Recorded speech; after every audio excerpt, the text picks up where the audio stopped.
Welcome back to the deep dive. So, today's mission.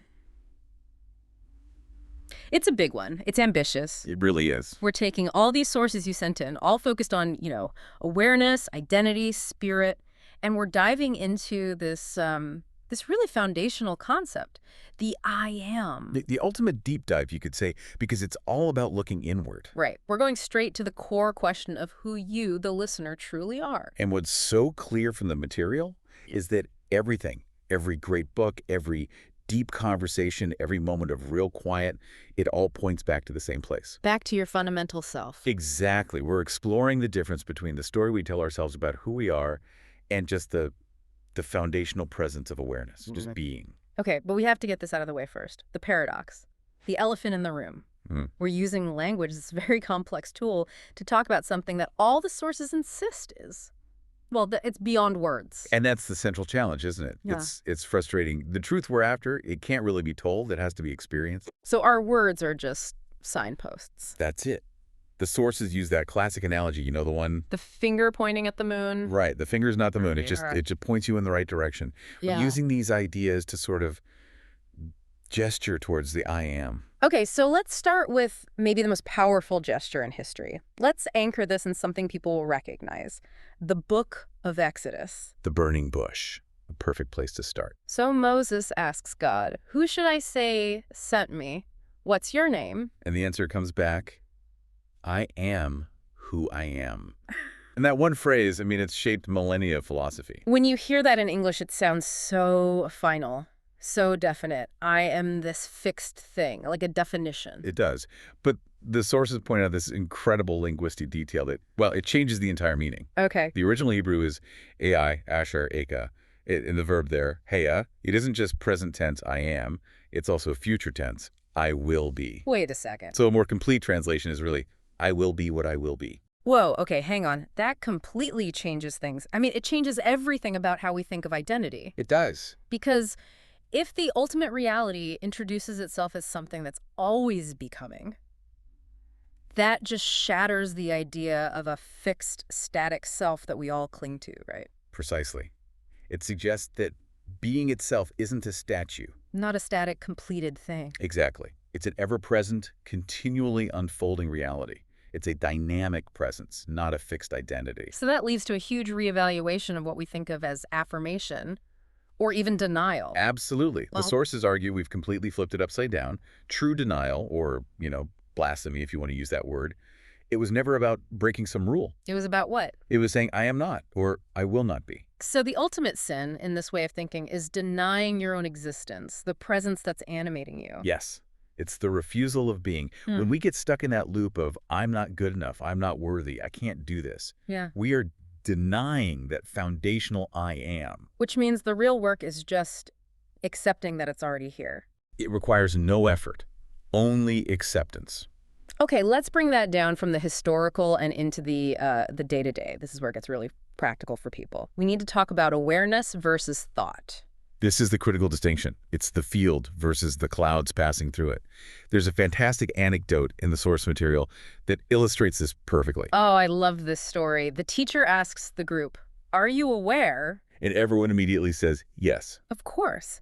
But then he says, "Okay, this time I'm going to ask again, but don't answer. Just wait until I raise my hand." And he waits for, 10, 15 seconds? A long, quiet pause. And then he raises his hand. And the point is just so profound. Because the word yes, that's a thought. But the awareness that heard the question, that felt the silence, that noticed the hand going up, that was already there, long before the thought. It's like a car backfiring. The flinch, the hearing of the sound, that's pure awareness. The thought, oh, that was a car, that comes after. That's the story starting. A perfect way to put it. Awareness doesn't need permission to exist. It just is. It's the light that lets you see everything else. And this is where the storyteller comes into the picture, the narrative self. Right.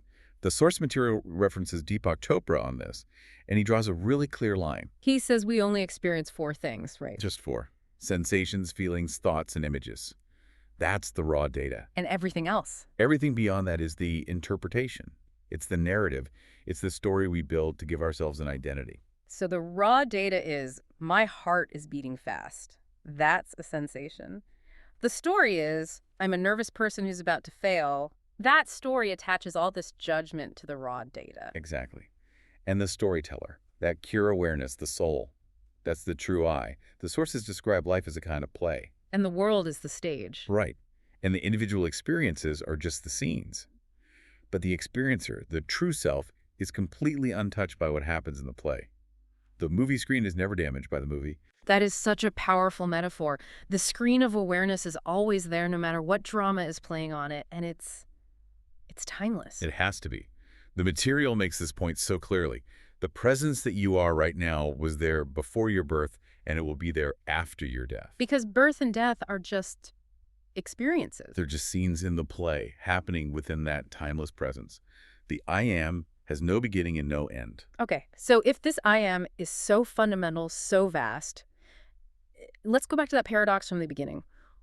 Why does language just completely fail when we try to describe it? Because language needs limits. It needs definitions. The moment you try to label this truth, you call it God or soul or consciousness, all those words come loaded with cultural baggage. They build walls. But hold on, why are those walls so bad? We need words to communicate. They're bad because they limit what's limitless. Take the word God.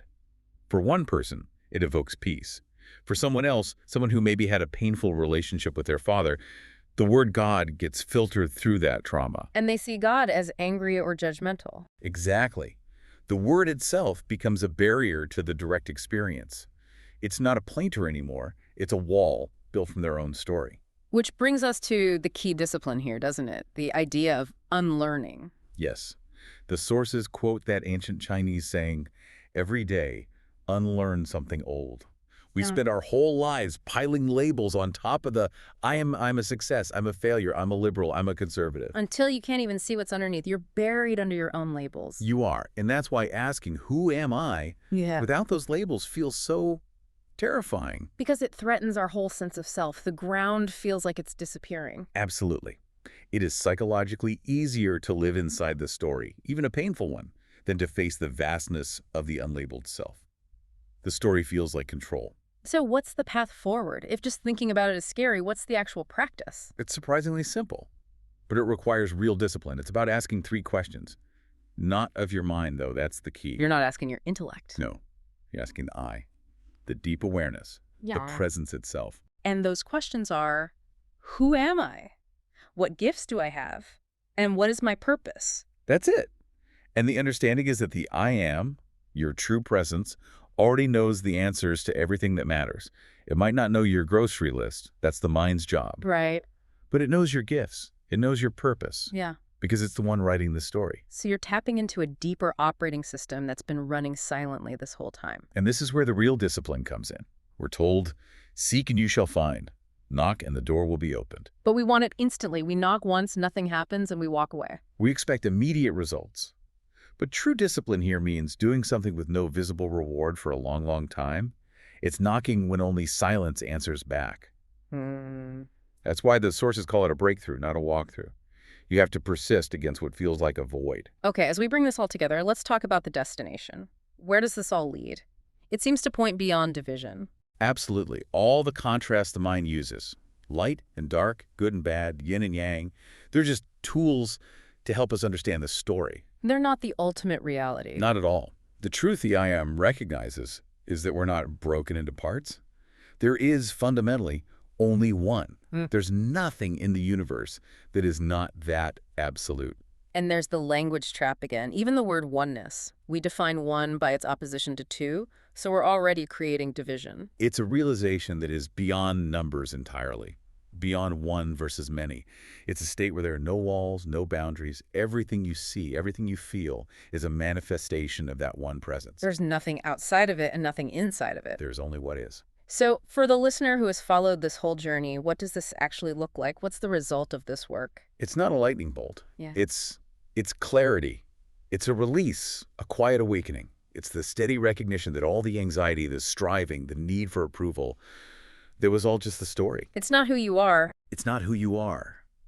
The result is just this quiet, undeniable knowing of who you are, who you've always been, and who you will always be.